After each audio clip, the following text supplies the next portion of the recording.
디모데후서 1장 6절부터 14절까지 말씀입니다.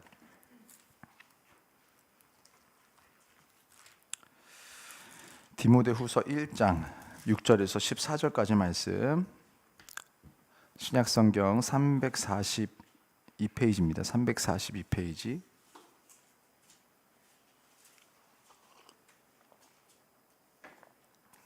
신약성경 342페이지 디모데후서 1장 6절에서 14절까지 말씀인데요. 저랑 한 절씩 1장 6절부터 14절까지.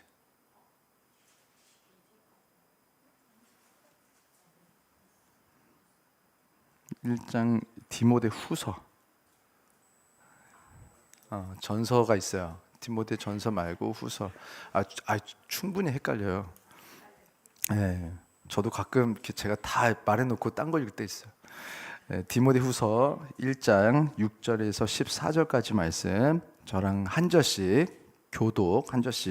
교독하시면서 읽으시겠습니다. 그러므로 내가 나의 안수함으로 내 속에 있는 하나님의 은사를 다시 부릴 듯 하게 하기 위하여 너로 생각나게 하노니,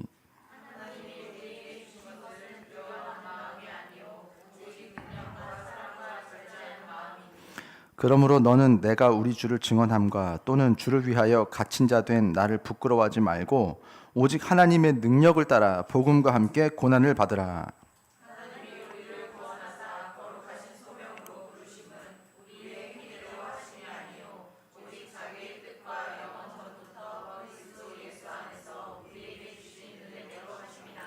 이제는 우리 구주 그리스도 예수의 나타나심으로 말미암아 나타났으니 그는 사망을 패하시고 복음으로써 생명과 썩지 아니할 것을 드러내신지라.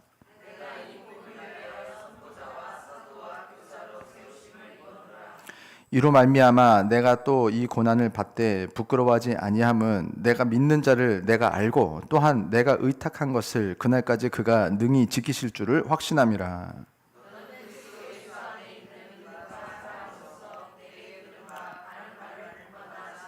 우리 한 목소리로 읽겠습니다. 우리 안에 거하시는 성령으로 말미암아 내게 부탁한 아름다운 것을 지키라. 아멘. 제가 사실은 이제 Shine on You 시리즈를 이제 계속해서 전하고 있었는데, 안 그래도 제가 지난 2월에 켄터키 에즈베리에서 있었던 그 부흥의 역사를 보고 난 뒤에 마음이 너무 갈급한 거예요. 저도 너무 좀 가고 싶고 저 비행기표만 있으면, 비행기표가 문제가 아니구나. 하나님께서 물질을 주셨으면 또 막 가고도 싶고 좀 보고도 싶고 막 그러면서 제 마음이 막 한참 뜨거운 어떤 그런 상황이었는데, 이번 주의 특송을 임승희 성도님이 부흥을 하겠다고 저한테 보내온 거예요. 그래서 그러면서 이제 또 부흥이 또 여러 가지 버전이 있을 수 있으니까 좀 들어보려고 이제 이거를 링크를 들었는데, 이거를 들으면서 제 마음이 얼마나 그 에즈벨에 있었던 그 부흥이 막 사모가 되는지, 그 다음부터 이거를 이제 듣고 저는 반주를 이렇게 따야 되는 건데, 귀로 해가지고. 근데 막 이거 들으면서 마음만 뜨거워지고 막 기도만 나오고 반주는 안 따지고 그러면서 막 기도가 나오고, 하나님, 저런 부흥을 우리 성도님들도 맛보게 해야 되는데, 하나님, 제가 너무 작아서 우리 성도님들에게 저런 부흥을 맛보게 할 수 있는 그런 통로가 되지 못할까 두렵습니다. 하나님, 저를 좀 정결하게 하시고 저를 저렇게 좀 써주셔서 우리 성도님들이 우리 이곳에서 화곡동에서도 그 저런 부흥을 좀 경험하게 해주세요. 그럼 막 그 뜨거운 마음을 가지고 기도를 하다가, 지금 Shine on You를 뭐 이렇게 꼭 이렇게 이어서 할 필요는 없겠다. 지금 부흥에 대한 설교를 해야 되는 지금 이 시즌, 이 영적인 시즌을 하나님께서 우리에게 주시고 계시다라는 그런 확신이 있어서, 오늘 말씀은 Shine on You를 잠깐 내려놓고 오늘 부흥이라는 타이틀을 붙들고 오늘 말씀을 전하려고 합니다. 우리 한번 따라하겠습니다. 부릴 듯 하게 하라. 네, 오늘 말씀의 제목인데 우리 다시 한번 따라하겠습니다. 부릴 듯 하게 하라.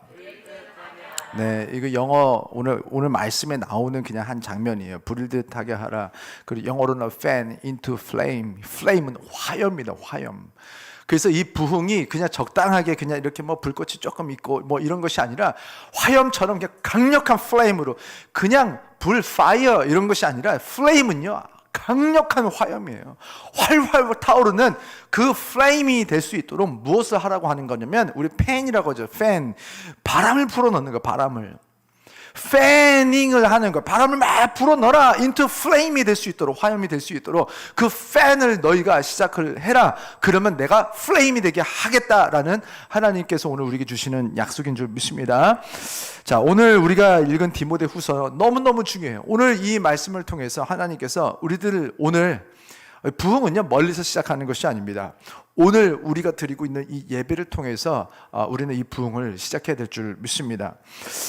오늘 우리가 읽은 디모데후서는요 바울이 정말 아들같이 사랑했던 제자 디모데에게, 바울은 결혼을 하지 않았어요. 그래서 진짜 친아들은 아니었지만 진짜 마음으로 성경에 아들이라고 표현했던 유일한 사람 디모데에게 편지를 쓴 거예요. 예전에도 말씀드렸지만 무슨 전서, 무슨 후서 이렇게 하는 것은 다 편지의 첫 번째 편지가 전서, 두 번째 편지가 후서라고 했어요. 근데 편지가 2개 이상이야. 그러면 1서, 2서, 3서가 돼서 나중에 뒤에 보면 요한 1서, 요한 2서 이런 것들이 나오죠. 그래서 전서, 후서, 그러니까 서는 편지, 서신 서자를 써가지고 편지를 의미하는 것이다. 고린도전서, 고린도후서, 고린도 교회에게 쓴 편지, 첫 번째 편지, 두 번째 편지 이렇게 되는 거예요. 자, 디모데후서, 디모데에게 두 번째 쓴 편지이자 바울이 유언처럼 쓴 마지막 편지이기도 합니다. 바울이 감옥에 갇혀서 바울은 알았어요. 난 이제 죽는구나. 이걸요 어쩌면 다행인 것이 이미 알려주셨어요. 천사를 통해서 이미 막 유락을로 그 광풍 속에서 죽을 줄 알았는데 내가 죽지 않는다는 것도 알려주셨어요. 왜냐하면 내가 이제 총독 앞에서 복음을 전해야 된다는 것을 알려주셨기 때문에. 그런데 이제 총독 앞에 복음을 전해야 되는 타이밍이 이제 온 거예요, 눈앞에. 그리고 나는 감옥에 있었고 이제 내가 죽는구나 하고 내가 사랑하는 아들 디모데에게 내가 개인적으로 편지를 쓴 거예요, 사실은요. 그래서 내가 가지고 있는 진심, 내 최선, 내 속에 있는 가장 좋은 것들 엑기스를 쫙 모아서 마지막 유언이라고 생각하고 나에게 있는 가장 어떤 복음의 진수들, 그리고 우리 디모데가 조심해야 되는 것들, 그리고 디모데가 붙들어야 되는 사명들, 이것들을 정리해서 놓은 것이 디모데 후서입니다. 그래서 우리가 어떻게 보면은 지금 신약 성경의 70%는 다 바울이 쓴 거거든요. 정말 위대한 선지자. 정말 이 사도를 통하여서 하나님께서 주신 모든 엑기스 중에서 가장 중요한 2가지를 뽑으라면 로마서랑 디모데 후서입니다. 그래서 여러분이 성경을 읽으실 때 뭐 다 잘 읽으셔야겠지만 특별히 하나님께서 우리에게 마지막 주시고 싶었던 그 사명이 무엇인지, 그 마음이 무엇인지 알기를 원하는 분들은 로마서가 조금 어려울 수도 있어요. 좀 굉장히 철학적이고 신학적으로 좀 깊이가 있다 보니까. 근데 디모데 후서 같은 경우는 그렇게 막 너무 어렵게 읽을 건 아니지만 어떤 그런 이 마지막 때를 준비해야 되는 우리들에게 주시는 하나님의 음성으로 디모데 후서를 그렇게 읽으시면 참 좋습니다. 디모데 후서 전체를 이 내용을 보면요, 뭐 여러 가지가 있겠지만 오늘 읽은 이 말씀 제가 가져온 이유가 있을 거 아니에요. 오늘 이 말씀에서 우리가 알 수 있는 큰 2가지 팩트는 이렇게 됩니다. 첫 번째는 뭐냐면 지금 이 바울이 이제까지 살면서 유럽과 아시아에서 여러 교회들을 세우고 그리고 성장시켜 오는 과정에서 말할 수 없는 그런 고초와 아픔을 겪었다는 것을 잘 이렇게 막 표현을 하고 있습니다. 나 이거 힘들었으니까 위로해줘 라고 쓰는 게 아니에요. 이걸 쓰는 이유가 있는 거예요. 내가 이런 고초와 아픔을 겪었는데 참 안타까운 것은 내 사랑하는 아들 디모데야, 마지막 때가 가까울수록 이 고통이 사실은 더 심해지고 더 중해지고 더 많아질 것이다. 2번째, 그러니 몸을 돌려서 피하고 도망가고 그만둬라가 아니라 반대로 오히려 몸을 돌려서 지금 있는 이 은사들, 하나님께서 이미 주신 은사가 있는데 그 은사들을 불일듯 해야 된다. 불일듯 하게 해라. fan into flame으로 해라. 그때에 너는 이 고초와 아픔을 능히 충분히 넉넉히 뚫고 이기고 승리하고 부흥할 것이다. 오늘 이것이 사실은 말씀의 요약이에요. 어쩌면요 참 듣기 싫은 말입니다.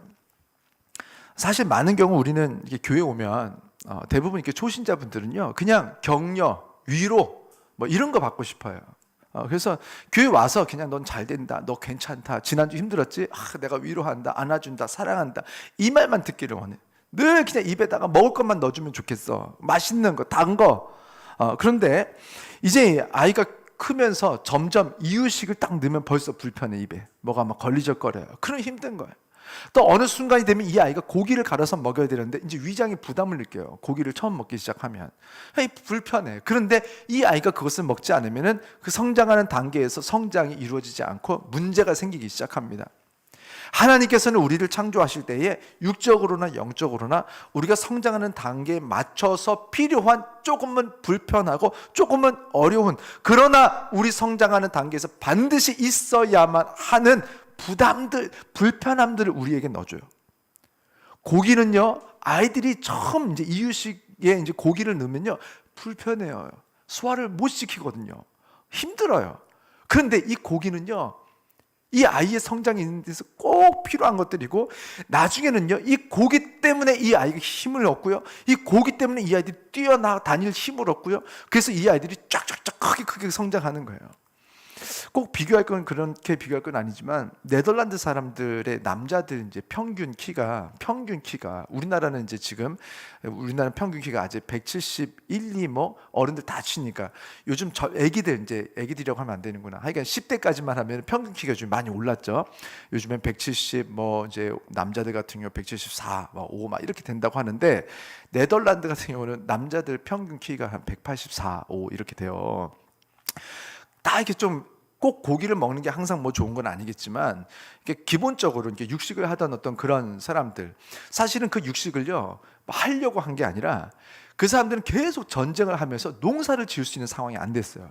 당장 있는 그냥 사냥을 해가지고 잡아서 빨리 먹고 싸움을 해야 되는, 어떻게 보면 아프고 힘든 현실 속에서 어쩔 수 없이 고기를 먹으면서 살았는데, 그것들이 지나고 보니까 이 사람들이 막 큰 몸집을 가지게 되고, 어떻게 보면 오히려 그 주변 나라에 비해서 강한 나라가 되기도 하고, 이런 많은 어떤 이점들을 얻었지만, 사실은요 처음 그 고기를 먹을 수밖에 없었을 때는 굉장히 맛이 없고 힘들고 고통스러웠던 그런 어떤 연장선에서 고기를 사실은 먹었습니다. 그때는 소금도 구하기 어려웠어요. 소금이 굉장히 비쌌기 때문에 고기를 소금 없이 먹는다고 생각해 보세요. 그 무슨 맛이에요? 얼마나 맛이 없었을까? 근데 살려고 너무너무 힘들어서, 그리고 사냥이 안 되면 다 쫄쫄쫄 굶는 거예요. 뭐 자식이고 누구 다 굶는 거예요. 사냥이 항상 돼요. 사냥이. 차라리 좀 이렇게 좋은 땅에서 늘 사시사철 이렇게 풀이 나는 곳에 사는 사람들은요, 굳이 뭐 육식을 안 해도 됐었습니다. 그냥 아무 때나 가면은 그냥 풀들이, 열매들이 막 지천에 있으니까. 근데 고기를 먹었어야 됐던 사람들은요, 오히려 겨울이 길었던 나라들, 그래서 이제 뭔가 먹을 것이 늘 잘 없던 사람들이었어요. 그래서 뭔가 가축을 누군가 항상 키웠어야 됐고, 여러분, 이렇게 우리는 영적으로 이렇게 성장하면서 계속 이렇게 듣기 좋은 부드러운 그런 이유식만 먹고 싶을 수 있어요. 그거 참 편합니다. 불편한 사람이 없고 복음 전하기도 좋아요. 그러니까 이제 고기가 들어가기 시작하면 누군가는 소화를 하지만 누군가는 소화를 잘 못해요. 그럼 이제 불편한 얘기들하고 누가 또 토해내요. 말씀을 전했는데 말씀을 다 토해내요. 그러면서 막 불평불만도 하고 그럴 수 있어요. 충분히 그럴 수 있습니다. 그러면 누가 토해낼 거를 걱정해서 그럼 안 먹이면 되는가? 그렇지 않아요.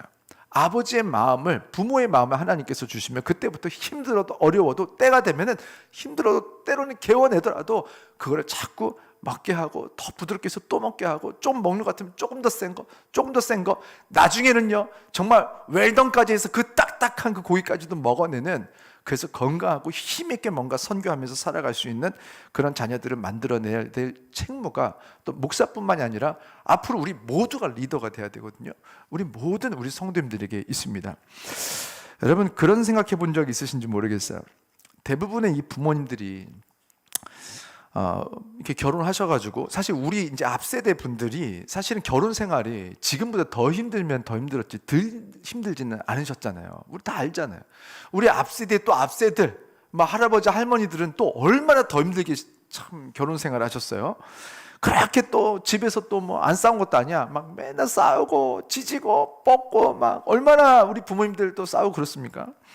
나아가서는 또 자녀를 낳는데 또 많이 나오셨어. 그러면서 자녀들을 낳으려고 뭐 키우면서 얼마나 고생들 하셨어.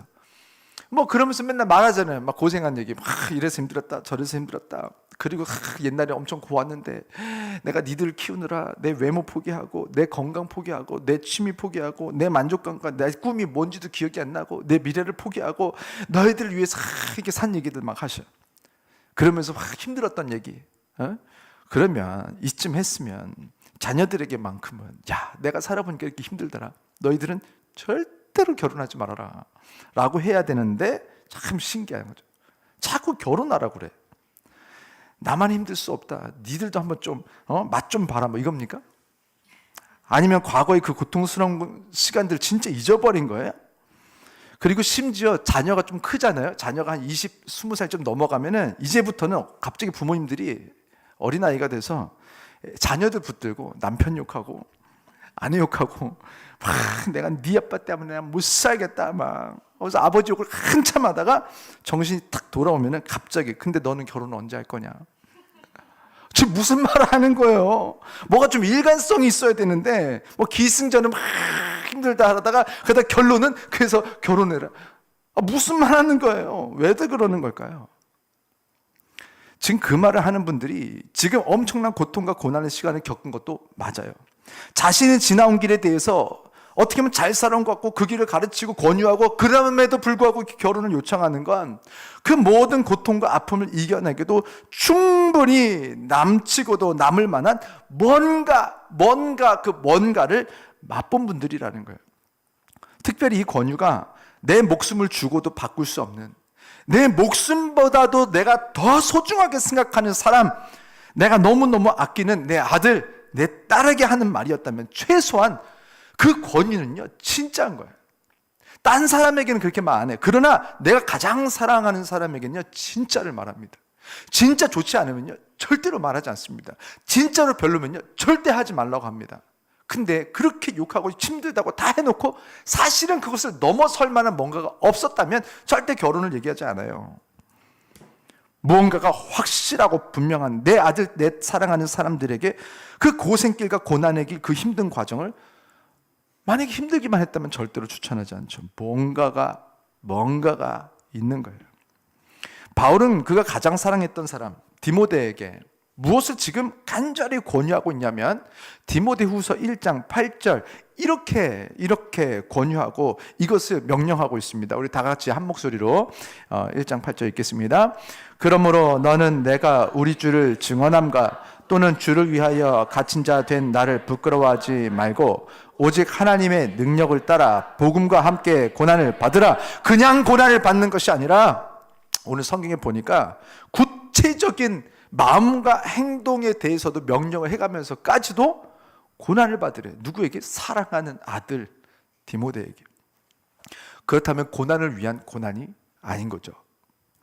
먼저 마음에 대해서는 뭐라고 했냐면은 8절 잠깐 띄어놔봐 주세요. 주를 위하여 갇힌 자 된 나를 부끄러워하지 말고 마음에 일어나는 일이에요. 일단은 우리 마음에 뭔가 변화가 있어야 돼요. 내가 주를 위하여 갇힌 자 된, 내가 우리 주를 증언하는 데 있어서, 내가 복음을 증언하는 거 아닙니까? 복음을 말하는 데 있어서 주를 위하여 그 과정에서 고통을 당하고 어려움을 당한 이 갇힌 자 된 나를 부끄러워하지 말고, 부끄러워하지 않는 것에서 먼저 시작이 되고 그 다음에 행동에 대해서 요청을 해요. 8절에 하나님의 능력을 따라서 복음과 함께 고난을 받으라.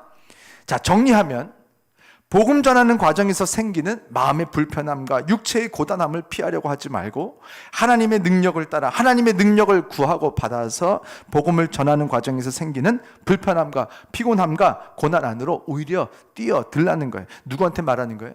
내 사랑하는 아들, 지금 한 명한테 말한 거예요. 디모데한테. 아들아, 내가 너무너무 사랑하는 아들아, 이 고난 안으로 뛰어들어라.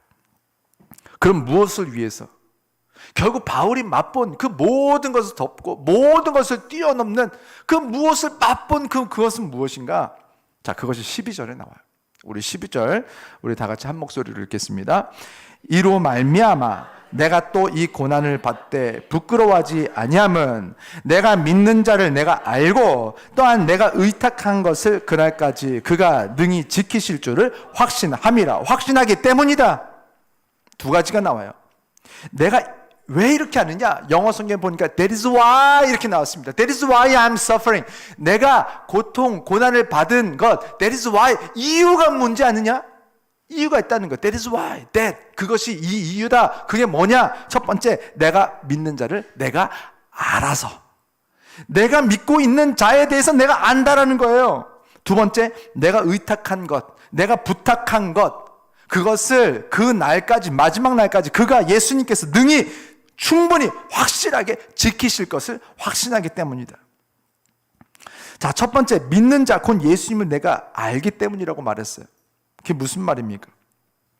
예수님이 우리에게 누구신지 진짜 알게 된다면, 그 누구보다도 우리를 사랑하시는 분이라는 것을 우리가 정말 알게 된다면, 예수님께서 십자가에서 죽으신 것이 누군가를 위한 것이 아니라 나를 위한 것이라는 것을 진짜로 알게 된다면, 너희들이 말로는 알아 하지만 그 십자가의 죽음이 진짜 나 때문이라는 것을 안다면, 진짜 그것이 믿어진다면, 그 예수님이 하나님이시고 영원한 하나님이시라는 것을 알게 된다면, 누구든 마땅히 복음 전하는 과정에서 생기는 그 불편함과 고난과 핍박을 피하지 않고 있었을 거라는 거예요.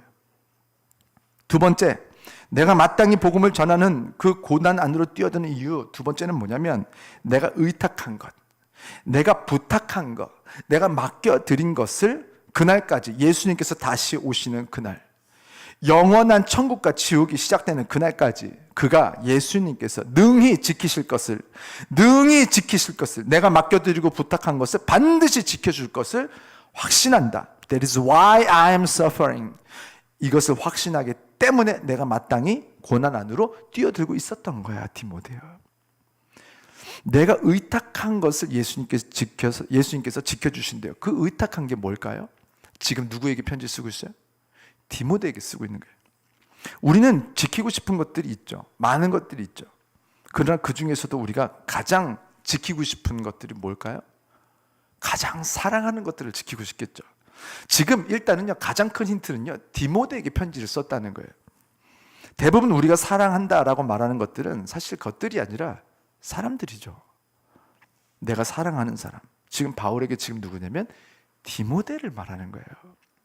지금 디모데에게 개인적으로 편지를 쓰면서 내가 사랑하는 너 디모데를 내가 지키고 싶다. 그런데 내가 이렇게 작고 이렇게 연약하고, 그래서 너를 지켜주지 못하고 나는 언제든 감옥에서 죽든 감옥 밖에서 죽든 언젠가는 이렇게 죽는 부족하고 약한 인간이다.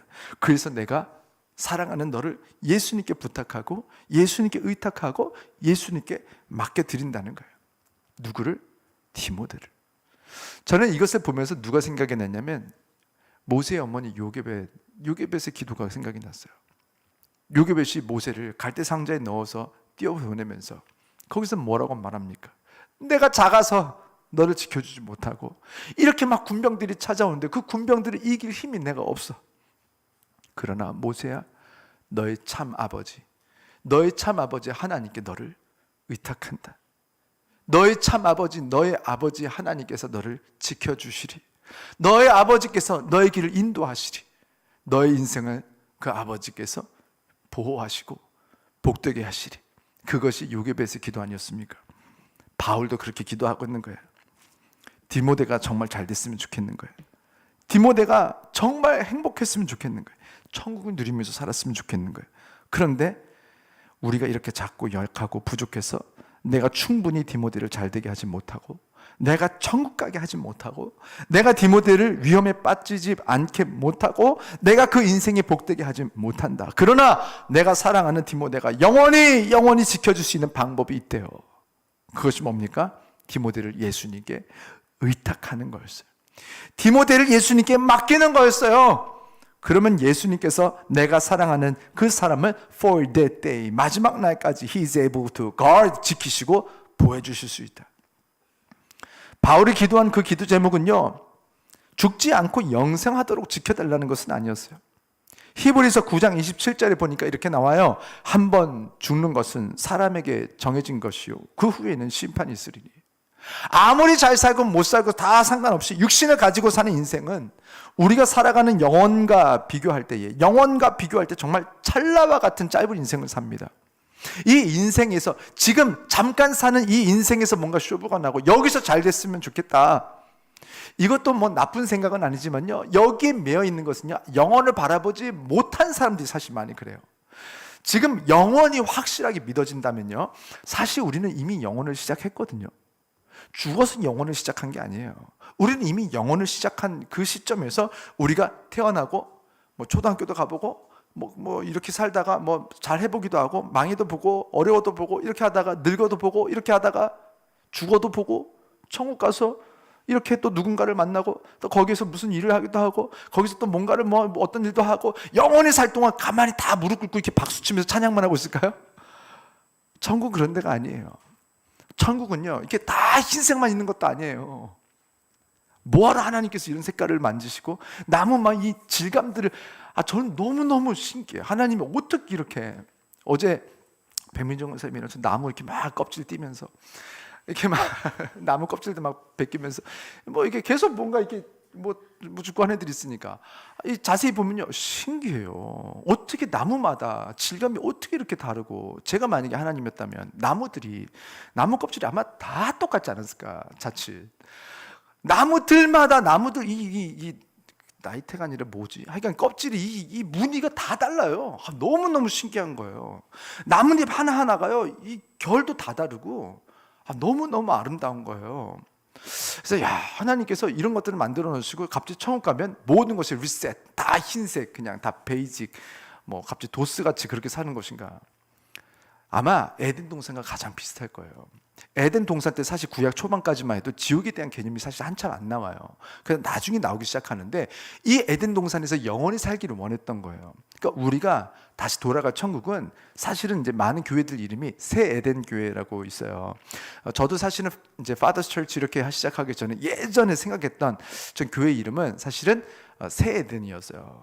그러니까 정말 에덴이 다시 시작이 되는, 이곳에서부터 천국을 시작하는, 그래서 교회 오면 정말 천국 같은 이제 그런 이제 어떤 이미지를 많이 생각을 하면서 목회를 준비하고 있었는데, 하나님께서 우리에게 이제 영원한 그 세계에서, 영원한 세상에서 우리가 다시 살아갈 텐데, 그 영원에 대한 관점이 분명하고 영원에 대한 믿음이 분명한 사람들은요, 지금 이 찰나와 같이 지나가는 이 잠깐에 너무 집중하지 않습니다.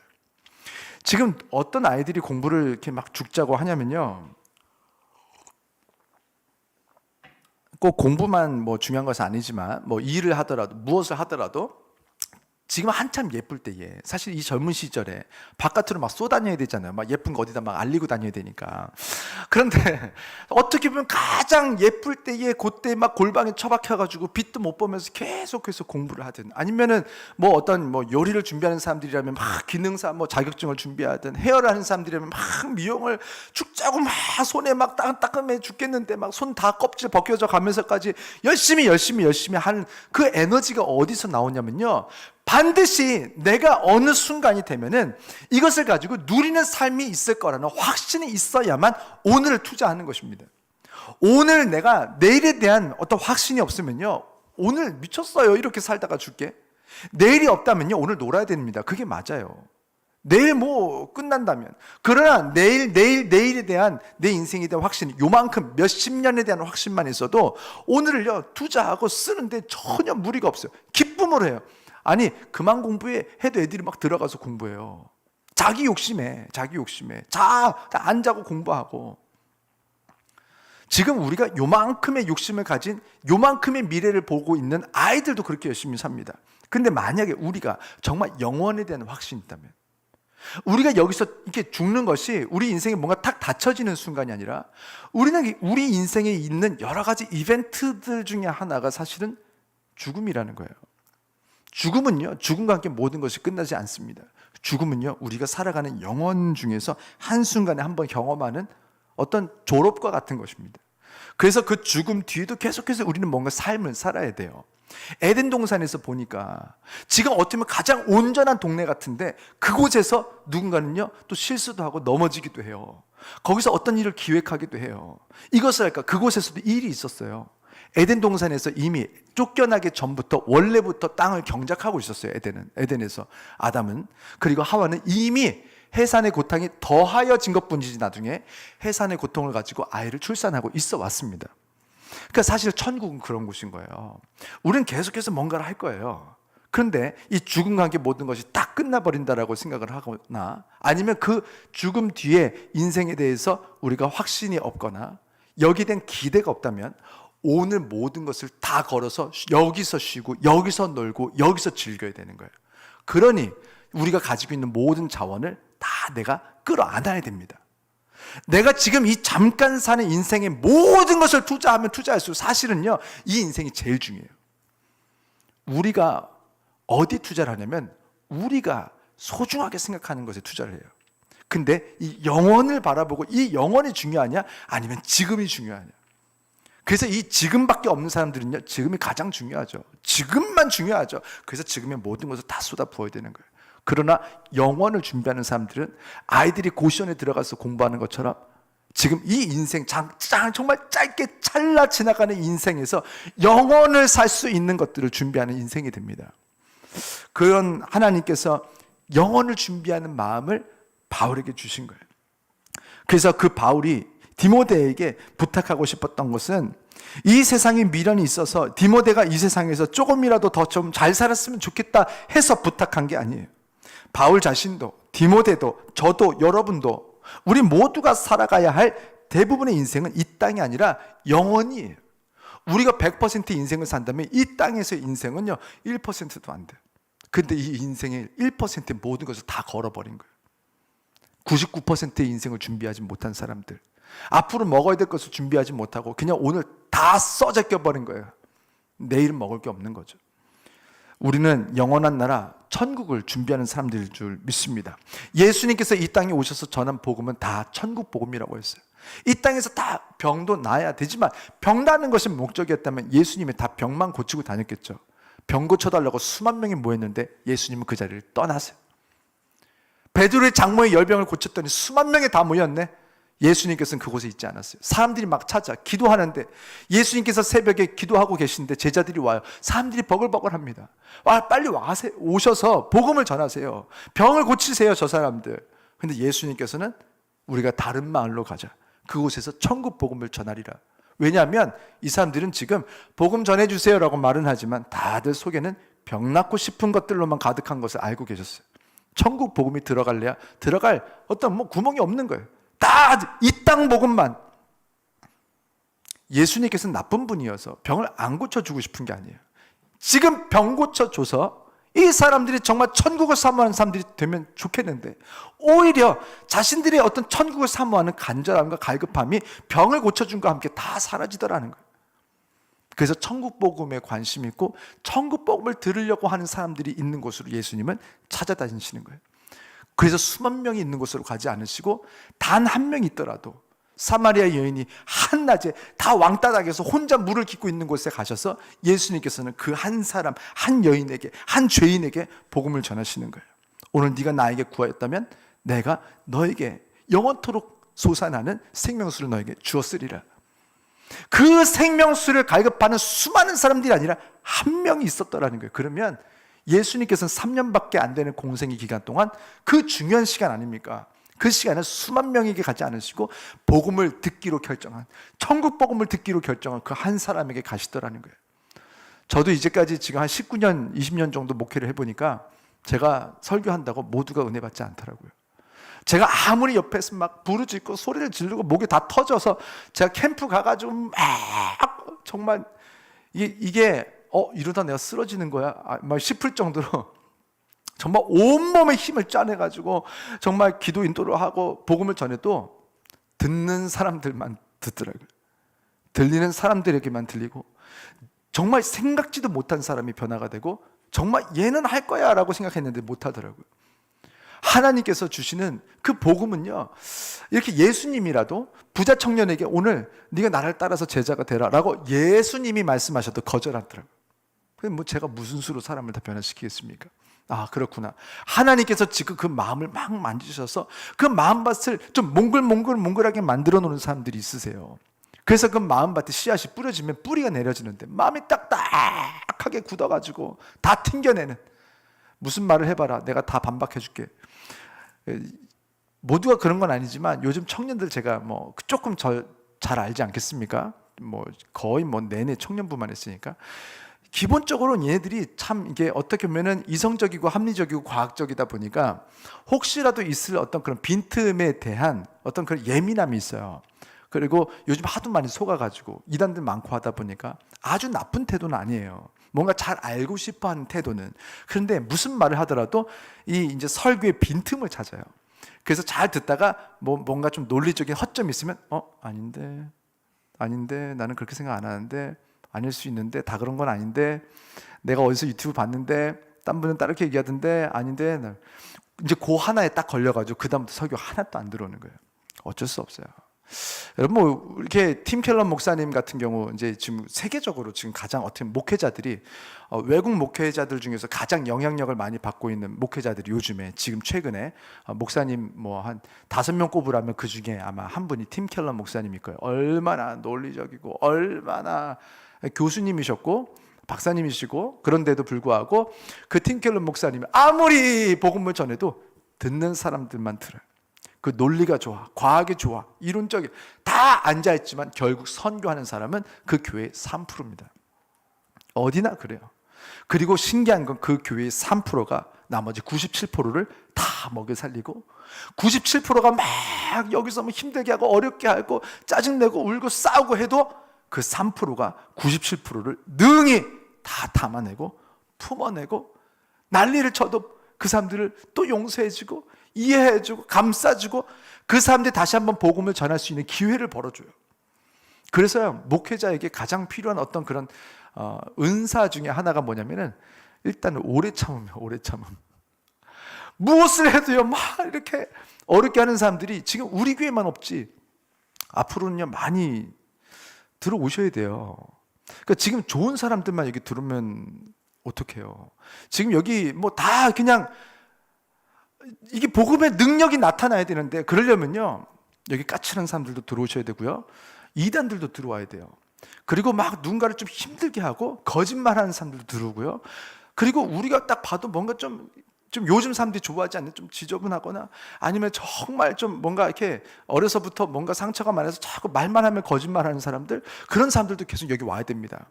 자, 하나님께서 찾고 계시는 사람들, 지금 예수님께서 이 땅에 오실 때 다 건강한 자에게는 의원이 필요 없다고 했어요. 병든 자에게 의원이 필요하지 않겠느냐 하시면서 예수님께서 만나셨던 사람들, 맨, 강도, 도둑, 가늠한 자, 그 뭔가 이게 막 성경에서 다윗도 그렇고 솔로몬도 그렇고 우상 섬기고 이단들에 빠지고, 다윗은 살인자였고 강간한 사람이었고, 이 사람들을 교회 안에서 품어내지 못하면 누가 품어낼 거예요? 우리가 품어낼 수 없으면 아무도 못 품는 거 아닙니까?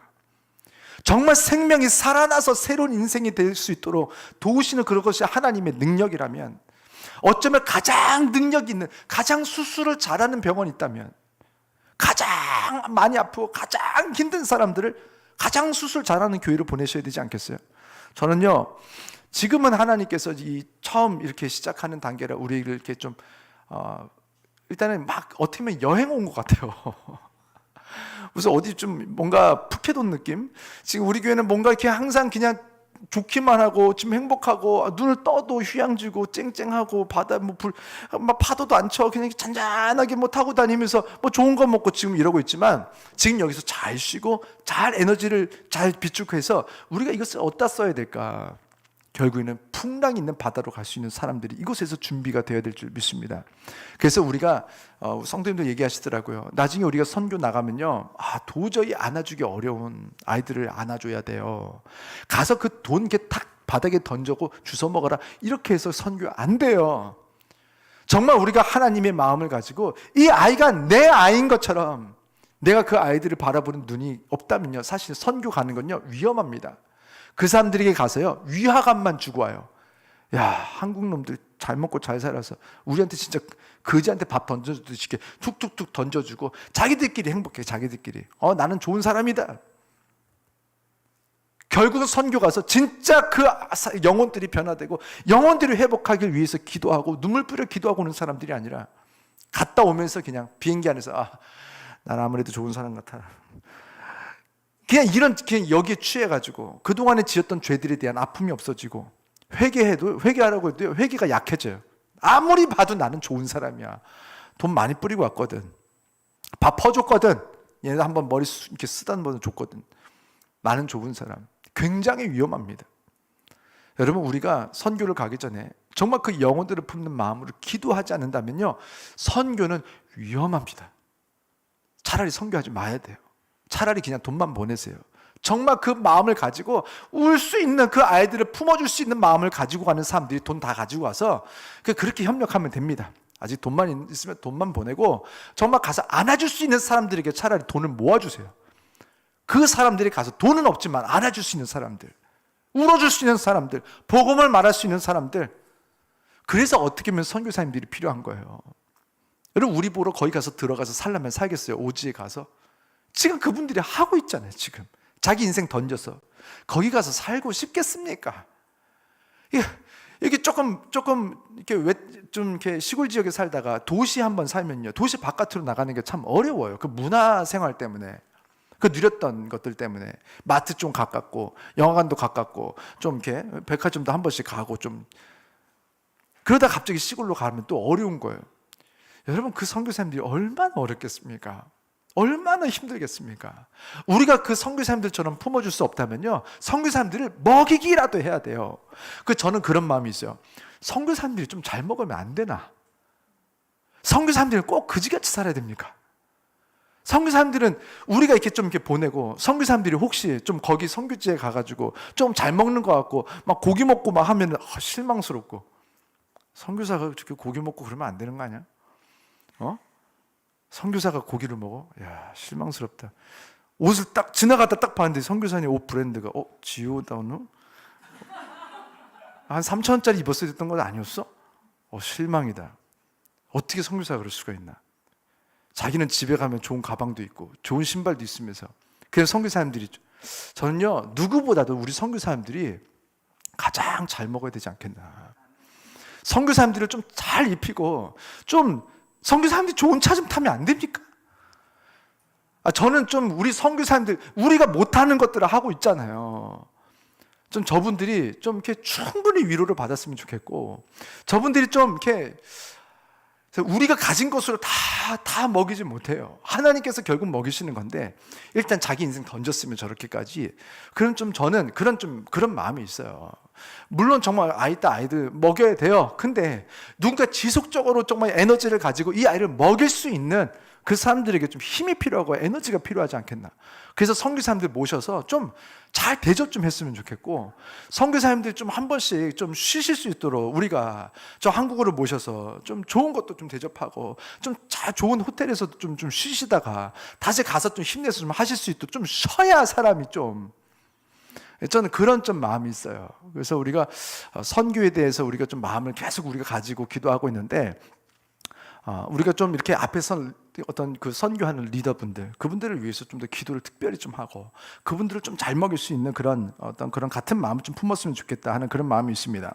그 영혼의 관점을 볼 때에 바울은요, 이렇게 디모데를 예수님께 너무너무 부탁하고 싶었는데, 그 영혼을 바라보는 사람들만이 이렇게 선교지에 대한 새로운 눈을 뜨는 거예요.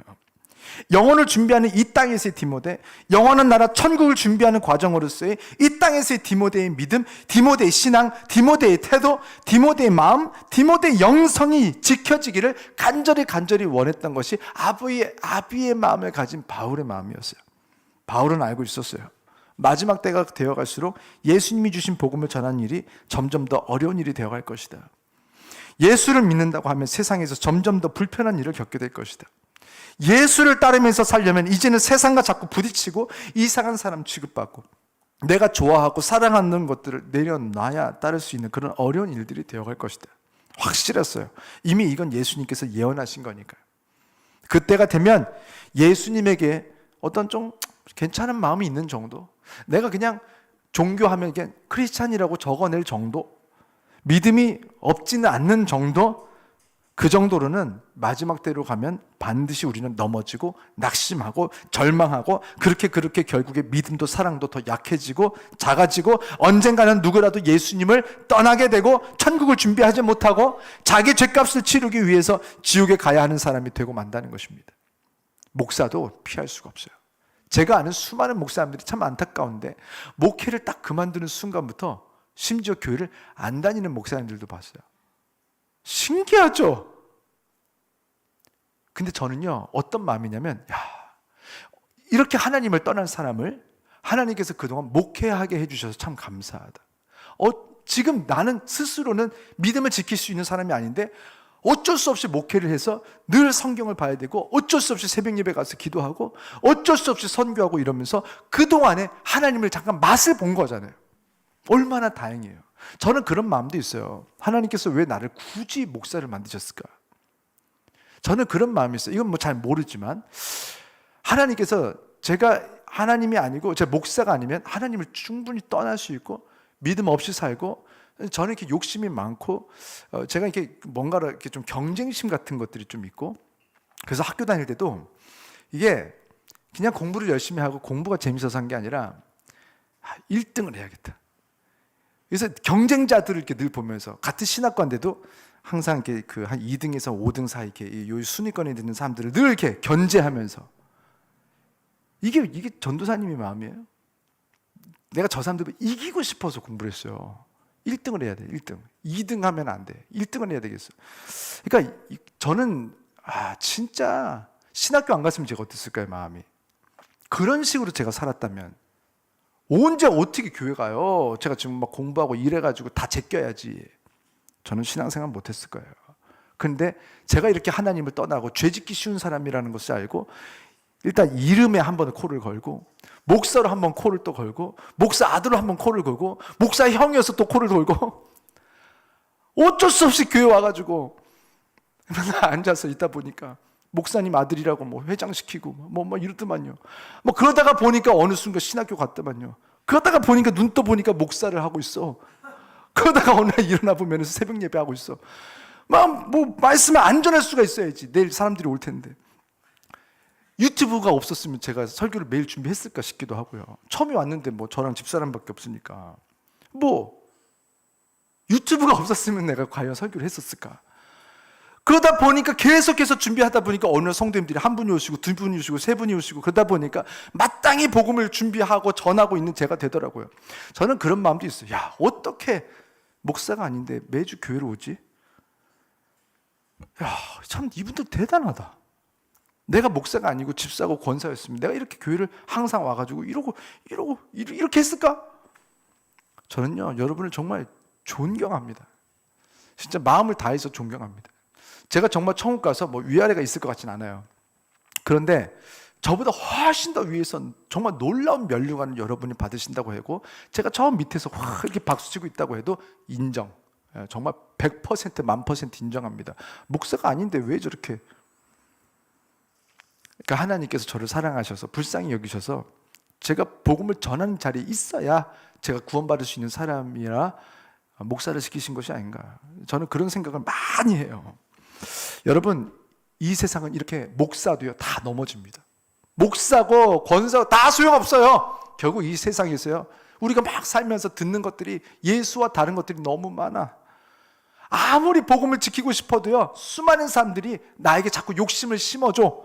근데 그 욕심의 방향이 하나님과 너무 달라. 그런데도 불구하고 그것을 이길 힘이 없고 심지어 나중에는 이기고 싶지 않아. 적당히 나도 젖었고 이제 나는 스스로 심지어 교회 다니는 사람들에게 그렇게 가르쳐. 적당히 해. 적당히 해도 돼. 나 장로인데 나도 술 마시고, 나 권사인데 나도 담배 피고, 나도 집사인데 나도 다 이렇게 해. 어떻게 죄를 안 짓겠어? 우리가 신이 아니잖아. 예수가 아닌데 어떻게 하겠어? 괜찮아, 적당히 해 라고 지금 크려고 하는 자녀들에게 야 괜찮아 적당히 때리고 돈도 뺏고 원래 그런 거야 인생이. 다윗에게도 살인을 하고 강간을 해도 괜찮아 인생은 그런 거야. 그럴 수 있지 뭐. 나 만약에 다윗이 그때 목숨을 걸고 회개하고 울지 않았다면 다윗은 그때 죽었고 그 집안도 끝났습니다. 근데 하나님께서 일으키신 것은 이렇게 연약한 자들이 있지만 결국 이렇게 이 세상이 무섭다는 것을 알고 변화되려고 하고 이곳에서 일어나려고 하는 사람들, 지금 바울이 디모데에게 그래서 해결책을 제시하는 거예요. 그 해결책이 무엇이냐? 따라하겠습니다. 하나님의 은사를, 다시 한번 하나님의 은사를 불일듯 일게 하라. 맞습니다. 하나님께서 우리에게 이미 은사를 주셨대요. 우리에게 은사로 믿음을 주시고 성령을 주시고 기쁨을 주시고 감사를 주시고 선교하는 마음을 주시고 우리들에게 주신 것으로 교회를 세우고 우리들에게 주신 것으로 교회를 채우는, 그리고 선교하는 이런 은사들을 주셨어요. 그런데 그 은사를 그냥 놔두면 넘어진다. 너희들 지금 잘하고 있어. 근데 그 은사 그대로 놔두면 넘어진다. 그러니 너희가 지금 해야 되는 것이 있는데 그것은 무엇이냐면 그 은사를 불일듯 일게 해야 된다. 성령의 불씨가 약간이라도 있습니까? 다시 불일듯 일게 하라는 거예요. 은사의 불씨가, 믿음의 불씨가 조금이라도 남아 있습니까? 여러분 그 믿음을 다시 불일듯 일게 하라는 거예요. 그 은사가 불일듯 일게 하는 것이 오늘 말씀에 나오는데, 다음 주에는 이 은사를 불일듯 일게 하는 것들에 대해서 좀 하나하나 세부적으로 다룰 거예요. 그래서 제가 오늘 포인트만 한번 쭉쭉쭉쭉 읽어볼게요. 어떻게 불일듯 일게 하는 것인지. 첫 번째, 성경 전체가 말하는 기도할 때 은사가 불듯 일어나게 한대요. 두 번째는 6절에 나와요. 내가 안수함으로, 제가 그냥 손 얹는 게 아니에요. 이거 뭐하러 해요. 근데 안수함으로 은사가 불일듯 일게 한다고 6절에 나와요. 그래서 목회자들이 특별히 안수하고 기도할 때 많은 역사들이 그동안 있어 왔어요. 목사가 능력 있는 게 아니에요. 순종했기 때문에 거기 역사가 나타나는 거지. 세 번째는 8절에 예수를 증언할 때에, 복음을 전할 때에 은사가 불일듯 일게 하신대요. 네 번째, 9절에 거룩한 소명으로 부르신 직분, 사명, 리더, 교사, 성가대 등 여러 가지 주를 위한 직분을 감당할 때에 이 은사가 불일듯 일게 하신대요. 다섯 번째는 12절, 복음을 전하는 과정에서 특별히 고난을 받을 때에, 그때 이 은사가 불일듯 일게 하시겠다고 하나님께서 결정하셨습니다. 은사가 불일듯 일어나면 우리에게 어떤 일이 일어나는 것만 전하고 말씀을 마치겠습니다. 우리들의 은사가 불일듯 일어나면 그때에 오늘 바울의 기도, 우리들이 의탁한 사람들, 우리들이 사랑하는 사람들, 우리들이 위해서 기도하는 사람들, 그 사람들의 영혼을 우리가 예수님께 의탁했어요? 부탁했어요? 그 영혼을 예수님께서 지키시고 도우시고 성령을 불어넣으셔서 우리가 의탁한, 우리들이 사랑하는 그 사람들, 우리들의 가족들, 자녀들, 우리 이웃들을, 그들의 영혼을 예수님께서 지키시고 도우시고 성령을 불어넣으셔서 강력한 영성의 사람으로 함께 천국 가는 사람으로 살아가게 된다는 것입니다. 그래서 우리에게 이 은사가 불듯 일어나게 하는 이 일이 꼭 필요한 거예요. 그것을 성경은 이렇게 표현합니다. 부흥. 그것이 부흥이에요. 영어로 이 부흥을 revival이라고 합니다. 다시 revival, 살아나게 한다. revival은 우리가 다시 하나님의 형상이 살아나게 하고 우리의 영성이 다시 살아나게 하고 오늘도 내일도 영원히 천국을 살아나가던 우리들의 영성이 다시 시작되게 한다는 거예요.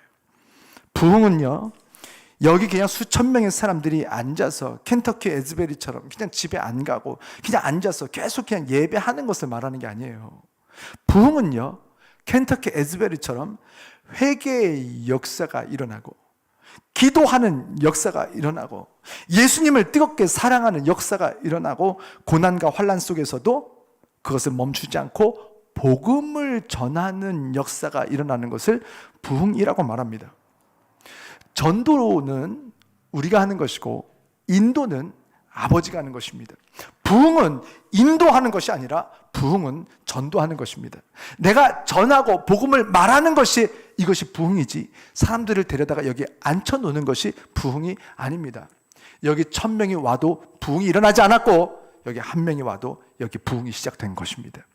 부흥은 전도하는 사람이 되게 하는 것, 결국 이것을 말하는 사람이 되게 하는 것, 예수에 대해서 말하는 사람들. 켄터키 에즈벨이 있었던 지금 부흥은요, 사람들이 모였다라는 것이 아니라 그 사람들이 예배하고 가서 복음을 말하는 사람이 되었기 때문에 우리는 에즈벨의 부흥이 있었다라고 말하고 있는 거예요. 저는요 확신합니다. 우리 교회는요 지금 부흥이 시작이 됐습니다. 예수님을 알지 못했던 사람들이 이곳에 와서 지난 7개월 동안 예수를 믿게 되었고, 예수를 찬양하는 사람들이 되었고, 기도하는 사람들이 되었고, 회개하는 사람들이 되어서 하나님께서 주신 그 영성이 회복되는 리바이벌, 다시 그 영성이 회복하고 살아나는 역사가 지금 일어났잖아요. 그래서 사람들이 회개하고 있고, 기도가 처음에 우리 기도할 줄 알았습니까? 근데 지금 기도가 뜨거워지고 있고, 기도가 길어지고 있고, 기도가 간절해지고 있고, 지금 학교에서, 직장에서, 일상에서 복음을 전하는 사람들이 이곳에 막 나타나고 있어요. 세상에서 센 척하며 살던 분들이 센 척하던 가면을 다 벗어 던지고 셀 나눔을 하면 언제 그랬냐는 듯이 가장 약한 사람의 얼굴을 하고, 가장 겸손한 사람, 가장 죄를 많이 지은 사람 같은 그런 얼굴로 눈물을 흘리며 자신의 죄를 고백하고 내일을 결단하는 것을 보면서 우리들이 부흥하고 있음을 확신합니다. 부흥은요 의인들이 하는 것이 아닙니다. 부흥은 죄인들만이 시작할 수 있는 것입니다. 왜냐하면 부흥의 불길이 불을 일으키려면 불이 타기 위한 나무가 있어야 되는데, 불이 타기 위해 반드시 태워져야 하는 나무가 뭐냐면 어쩌면 바로 우리들의 죄이기 때문에 그렇습니다. 우리들의 죄가 타면서 거기에 부흥이, 불이 불꽃이 플레임 화염으로 바뀌는 거예요. 우리들의 죄는요 사실은요 플레임 화염이 될 만한 엄청난 죄들이 있지 않습니까? 엄청나게 다 버려야 되는 그런 우리들의 죄들이 있지 않습니까? 거기에 부흥의 불길이 붙으면요 우리들의 죄가 타고 더 활활 탈 때에 우리들의 죄가 정결케 되는 거예요. 우리가 찬양하지 않습니까? 하나님은 정결하게 하옵소서, 정결한 영을 주시옵소서라고 우리가 찬양하고 기도하지 않습니까? 그 정결한 영이 되어가는 그 과정, 우리 죄가 플레임으로 타서 없어지는 그 과정, 회개하는 사람들이 모이는 장르이 에즈베리의 부흥은요 누군가가 예배가 끝나고 그 자리에서 회개하는 역사가 일어나면서 그 부흥이 시작됐다고 했어요.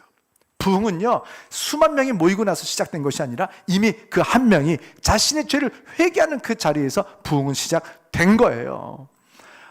그 부흥을 위해서 꼭 뭐 회개를 어디다 말해야 된다는 것이 아닙니다. 각자가 하나님 앞에서 정말 눈물 뿌려서 자기 죄를 회개하는 거예요. 그래서 오늘 저는 이 부흥, 오늘 특송했던 이 찬양을 오늘 우리 다시 한번 찬양하고 기도할 텐데, 이 부흥, 이 찬양 안에 가사가 이렇게 써 있어요. 이 땅의 황무함을 보소서. 이 땅이 황무해졌다. 왜 황무해졌는 줄 알아요? 이 땅을 황폐하게 한 나의 죄악 때문에. 내가 죄를 지어서 내 죄 때문에 하나님 이 땅이 황폐해졌습니다.